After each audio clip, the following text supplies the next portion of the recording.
Okay, everyone, I think I've got time to start here. Thanks very much for coming to the presentation. It's still early on a Saturday morning. There's a handout going around, and I'm going to post my slides and an audio recording of this presentation on my website after the conference, so please feel free to visit there if you like. I'll put the address up again at the end. So we'll be looking this morning at a tool for evaluating second language teaching materials. We'll start with a little background, and then I'll describe the tool, and then we'll walk through an example of the tool being used to evaluate a small collection of current commercial textbooks. And then we'll have time for any questions. So, an important question for many teachers and researchers in second language education is whether second language teaching has impact. One of the main ways teaching can have impact is by helping students to communicate in the second language more effectively. But what if students' improved ability in a second language classroom did not transfer to situations outside that classroom? The impact of second language teaching would be seen as quite limited. And unfortunately, a massive collection of research across education-related disciplines has shown that transfer is not an inevitable result of learning and can in fact be very difficult to promote. With this in mind, second language teachers and researchers may want to consider how conducive classes are to transfer. And a good place to start looking is at materials like the textbooks I'll focus on today. In second language education, materials include anything teachers and students use to promote language learning. And textbooks are one of the most common kinds of materials used. In many second language education contexts, textbooks play a central role in the curriculum and are a major influence on what happens in the classroom. In such contexts, if teaching is to lead to transfer, a textbook that has strong potential to help promote transfer is of value. So, in second language education, how can textbooks' potential to promote transfer be evaluated? Transfer research has pointed to ways that teaching can help to promote transfer, like having students practice in situations similar to those outside the classroom, and having students learn general principles. These are reflected in a practical framework of teaching for transfer techniques that's divided into two main categories. Techniques that promote reflexive or automatic transfer, like having students practice using target outcomes in real-world situations, such as to solve problems, and techniques to promote reflective or intentional transfer, like having students make generalizations and analogies. This framework and research findings have been an important foundation for the evaluation tool that we'll spend the rest of our time this morning focusing on. So this is the evaluation tool. It's very small, but it's on your handout, so you can take a closer look. Basically, there's a blank table at the top that gets filled in by answering the questions under the table. And those questions are divided into two steps, with step one asking what students are supposed to learn in the textbook, and step two asking in a few different ways how students are supposed to learn it. And to demonstrate this evaluation tool, I'll walk through an evaluation that I did of 5 commercial textbooks, which you can see in the orange column on this table. This table is actually the complete results of the evaluation, so we'll work our way across these columns and flip back and forth to examples from the books. These 5 books were from the online catalogs of 5 major publishers of textbooks for English language teaching, which I chose just because they would be familiar to a lot of teachers. I actually downloaded a larger collection of samples from 20 books from these publishers, and I did a relatively open-ended analysis in order to develop the details in this evaluation tool. But for today's presentation, because this evaluation tool is quite detailed, we'll focus on just 5 books and just 1 unit from each of these books. So the first step involves identifying transferable outcomes explicitly targeted in the unit. In other words, when students complete a unit, what are they expected to be able to do beyond the second language classroom? And here are some of the transferable outcomes explicitly targeted in the units that I focused on. In each of these books, there was a scope sequence chart at the beginning of the book that included this information. And there were multiple outcomes for each of the units. As you can see, I've chosen one from each of the 5 books. And I chose these because collectively, they illustrate most of the transfer-promoting characteristics that one might look for. I'll mention that some of the others that are not on this list later on. In any case, now that we have some targeted outcomes in mind, we can see if those outcomes are addressed in ways that should promote transfer. So for each targeted outcome, the first question in step 2 asks how the unit makes clear to students that they can apply the target outcome beyond the second language classroom. This is important because if a unit does not make this clear, students are being left to work out on their own that transfer is possible. And that reflects an assumption that learning naturally leads to transfer, which research shows is not the case. And in this column, we can see that for most of these outcomes, this is done passively, which is indicated here by the letter P. This means the unit includes pictures or headings that can signal to students where beyond the second language classroom the target outcomes can be transferred. For example, the first target outcome in this table is talking about what one would like to do. And the unit in that book includes an example of such a conversation, as you can see here. So what you can see here is that the conversation is accompanied by a picture of 2 people talking. And they're in a kitchen, so obviously not in a second language classroom. So hopefully students will pick up on this signal about where transfer could occur. But transfer possibilities can be made clear to students in more active ways too, by asking students to think themselves about where transfer might occur. For example, the second target outcome in our list is making offers and decisions. And the unit includes an activity in which students have to listen to recordings of conversations and match them to situations like, you are in a train station cafe with a friend, or you work in a ticket office.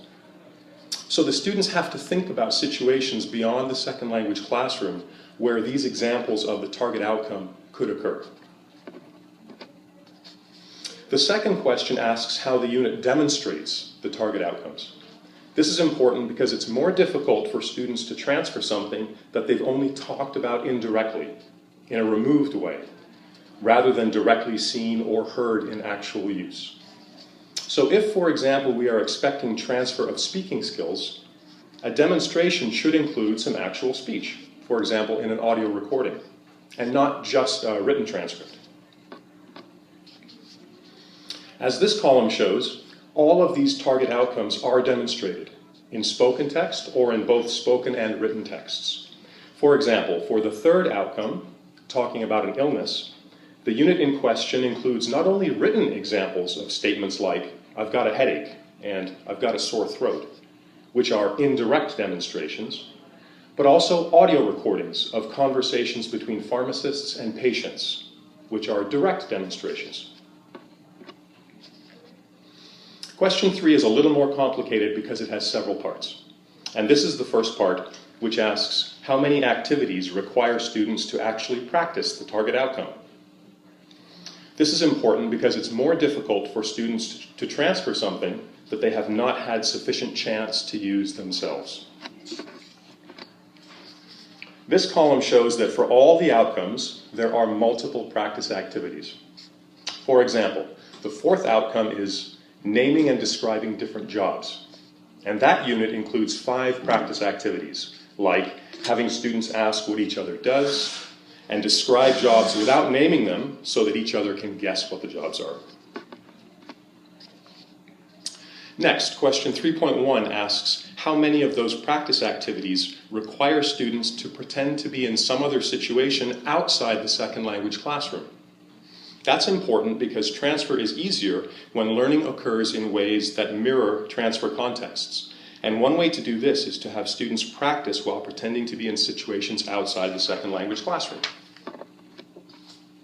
And this column shows that almost all of the units have at least one such activity. For example, for the first outcome in our table, talking about what one would like to do, here's one activity in the book.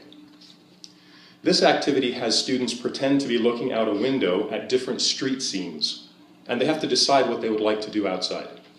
So the situation they are pretending to be in is in someone's house, not in the second language classroom. And question 3.2 asks how many of the practice activities require students to use the target outcome to solve a problem. This is another way we can mirror transfer contexts, where language is usually a means to an end rather than an end in itself. And here, solving a problem means going beyond just giving and gathering information, and instead using information to make decisions or judgments. This column shows that almost all of the units involve at least one problem-solving activity. For example, the fifth outcome at the bottom of the table is talking about a life change. And in that unit, there's one activity in which students are asked to listen to a recording of two women talking on a radio program about some major changes they made in their lives. And then to work in pairs to discuss whether they think those changes were good for the women and whether they would make those changes themselves. So the students have to go beyond just exchanging information about the women's life changes, because they have to use this information to make judgments about those changes. And there's one more part to this activity. If there are multiple problem-solving activities, one more part to this question. If there are multiple problem-solving activities, it's beneficial if the activities look different on the surface. For example, in terms of the content they involve or the contexts in which they occur. So for example, with the first outcome, there are two problem-solving activities, one of which involves pretending to be sitting in someone's living room, like the slide we saw a minute ago, and the other, which doesn't involve pretending to be anywhere else. So it's just in the classroom. So the context differs, and this can help students to see patterns and make connections that will lead to transfer. Question 4 asks what students are required to generalize about related to the target outcome. And generalizing here means thinking of abstract rules, principles, or patterns. This column shows that all of the units involve at least some kind of generalizing related to the target outcome. But this generalizing varies in that some is about language form, some is about language function, and some is about language meaning. Also, some is passive, indicated by a P in the table, and some is active, indicated by an A. Here are 3 examples.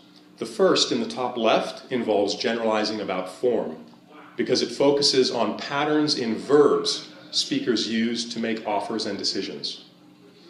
The second, in the top right, involves generalizing about function, because it focuses on patterns in what speakers are trying to accomplish when talking about illness, like asking questions and giving advice. And the third, in the bottom right, involves generalizing about meaning, because it focuses on patterns in what speakers are referring to when they name things that they would like to do. And we can also see that some generalizations are passive in that they are provided to students, like with the example in the top right. But other generalizations are active in that students have to work something out on their own, like which verb in the example on the top left, or which picture in the example on the bottom right. Next, question 5 asks what students are required to analogize about related to the target outcome.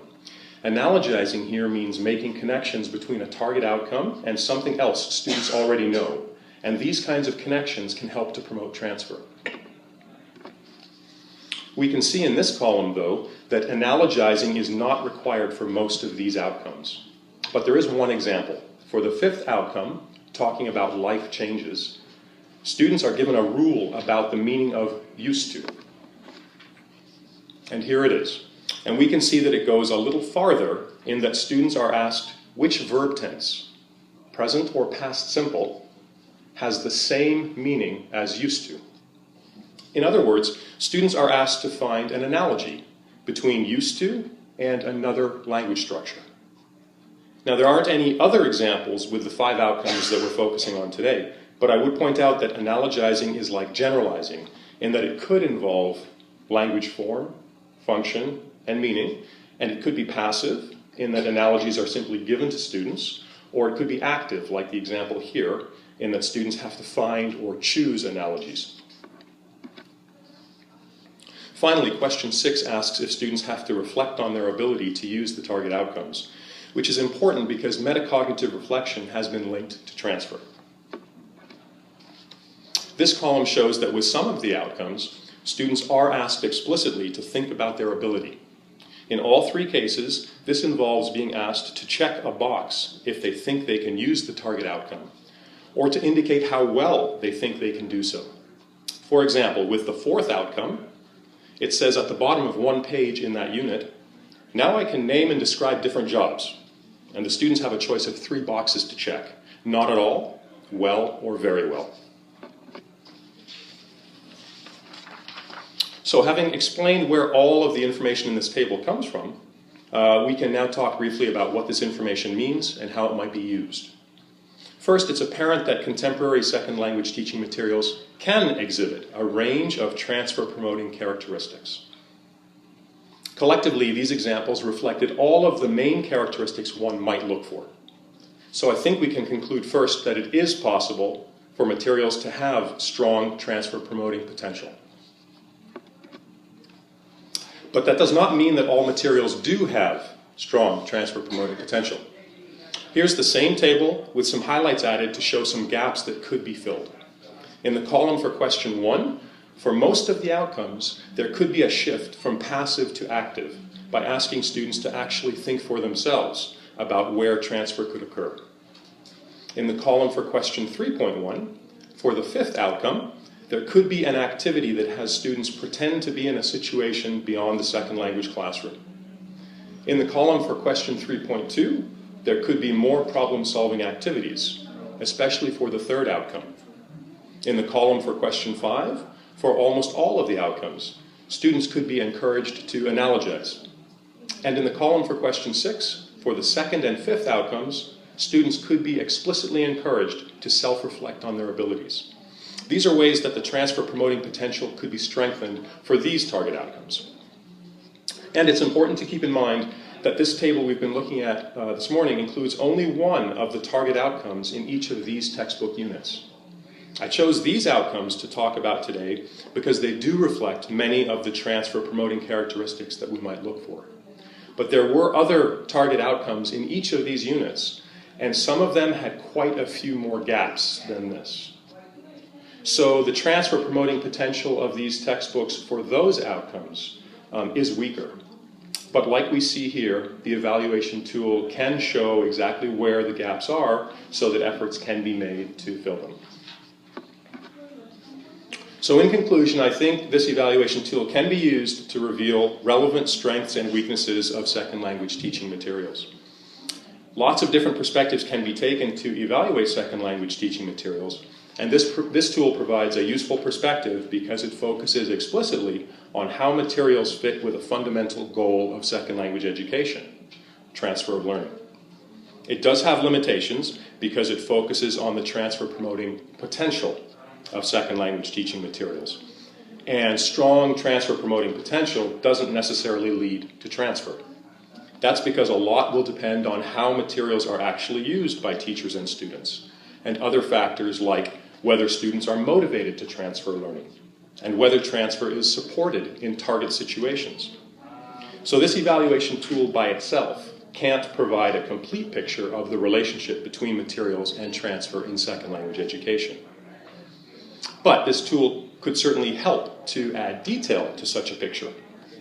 For example, a teacher or researcher could use the tool to evaluate materials and then see if target outcomes that receive more attention or that receive particular kinds of attention are more likely to transfer. Or if certain kinds of gaps in the materials are more or less likely to influence actual transfer.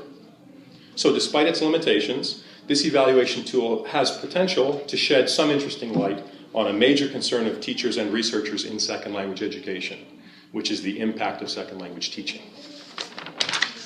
And that's all from me. I'll put up, if you see these slides on my website afterwards, you'll be able to see the references that I used in the presentation. And that's my website address. And please feel free to email me if I don't get to your question this morning. But we have about 10 minutes. Thank you.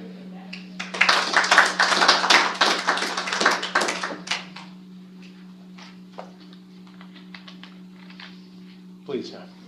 I'm interested in the grid for teacher education purposes. And I'm just wondering which of the columns involves more inferencing, like maybe more challenging for a novice teacher? That's a good question, yeah.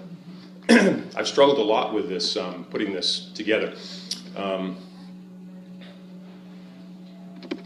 go back to the introductory slide. Oh, this is fine. So the challenge was trying to take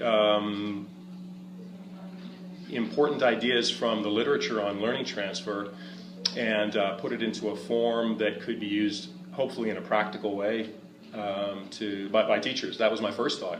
And I see application for research as well. I think some of them are certainly easier. Some of the things that we might look for are definitely easier, and I'm not sure if there's one that jumps out as the most difficult.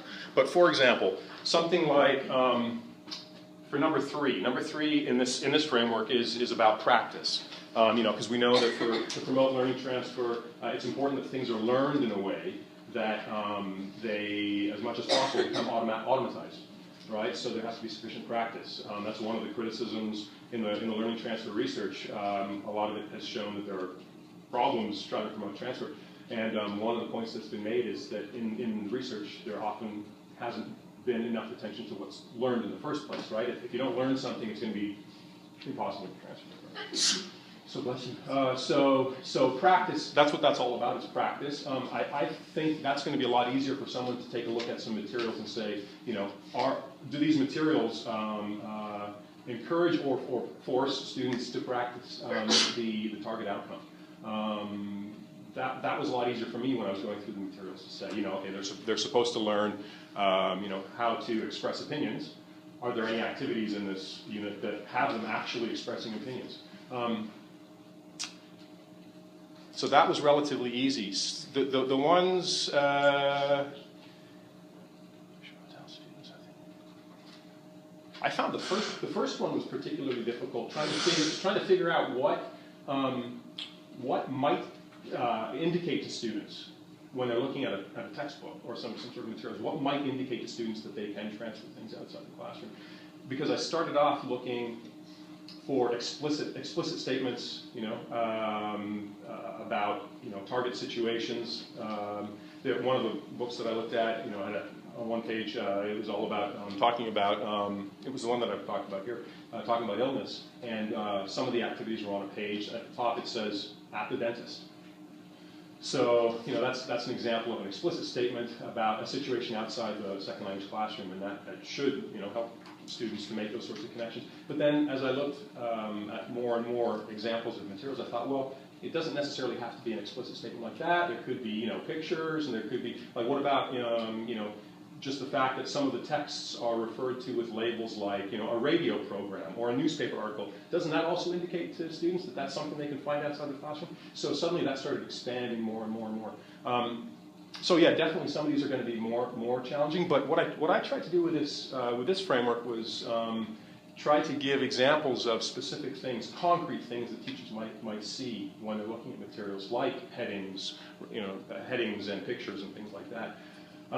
Because if we try to analyze materials just based on having had a look at some of the teaching for transfer literature, things are typically described in more general ways in the teaching for transfer literature. So if we then take a look at examples of textbooks and try to find examples of those general things that are described in that literature, it can quickly become pretty complicated and like I said, require a lot of inference. So one thing I was trying to do was to make it more concrete, but there is going to be a... So yeah. You have a general prediction which might go along these lines, which is that the more that a particular set of materials manifest these characteristics that you've listed here, Yeah. the more likely transfer outside is going to take place. Yeah. Evidence? At this point, this stuff, these characteristics that we might look for, this is coming out of this body of literature on learning transfer that draws on evidence in a lot of different contexts. Whether this is going to actually occur with materials, that's why I'm suggesting at the end that, building on this tool by using it as the basis of some research to see what actually does happen, given certain patterns that we might that we might see when we use this to analyze materials. We need to do that. We don't know what exactly is going to happen with transfer. There's too many other things that it could be influenced by to make firm conclusions about what would happen based on this. But there is evidence in the sense that there's a large body of literature on learning transfer. We know based on that body of literature that there are certain things like extensive practice that's going to help learners to learn things in a way that they should be able to transfer things afterwards. Learning things in a generalized or abstract kind of way is going to help. Whether it happens with this specific stuff, no. So the literature that you drew on was sort of general educational literature? Correct. Right? Which is what I thought, yeah. I mean, I would think there's one thing in SLA that is perhaps highly relevant to this. You've mentioned practice several times, which is called transfer appropriate processing. Yes. Right? Otherwise, it's not just the amount of practice, it's the type of practice that is going to influence what kind of transfer takes place. Absolutely, yeah, and that it would fit into this framework in 3.1 and 3.2 are meant to capture not just the amount of practice, but the type of practice. Is it similar to what could be expected outside the classroom? Does it involve problem solving? Does it involve simulation? Yeah. Yeah. But absolutely, the transfer appropriate processing literature is an important part of the stuff that I'm looking at. Absolutely. And it's interesting. Yeah. Do you think that requiring students to do homework is an important part of transfer?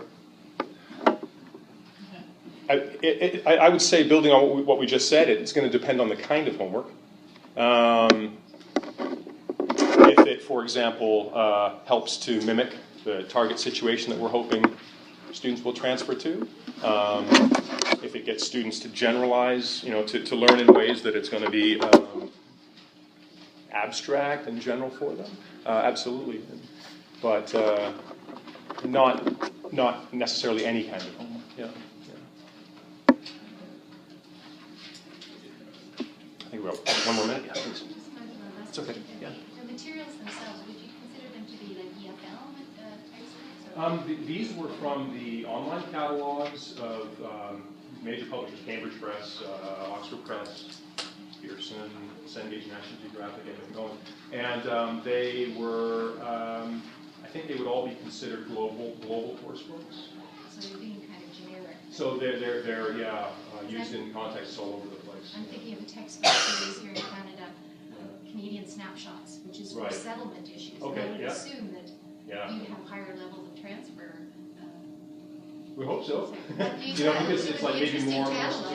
I did an analysis. So this is these were 5 books that I chose to look at, and I thought it was appropriate to talk about today. But as part of I've been looking at books for the last year and a half to try to develop this, and I'll continue to do so. And I looked at some EAP books, and I would have expected there to be more of these connections. I don't know if the patterns were any different. It was the same thing. There were some gaps there as well. And that's an example of an ESP, which was a specific purposes type of material. There are still tickets to gaps. Thank you, everyone. Thank you.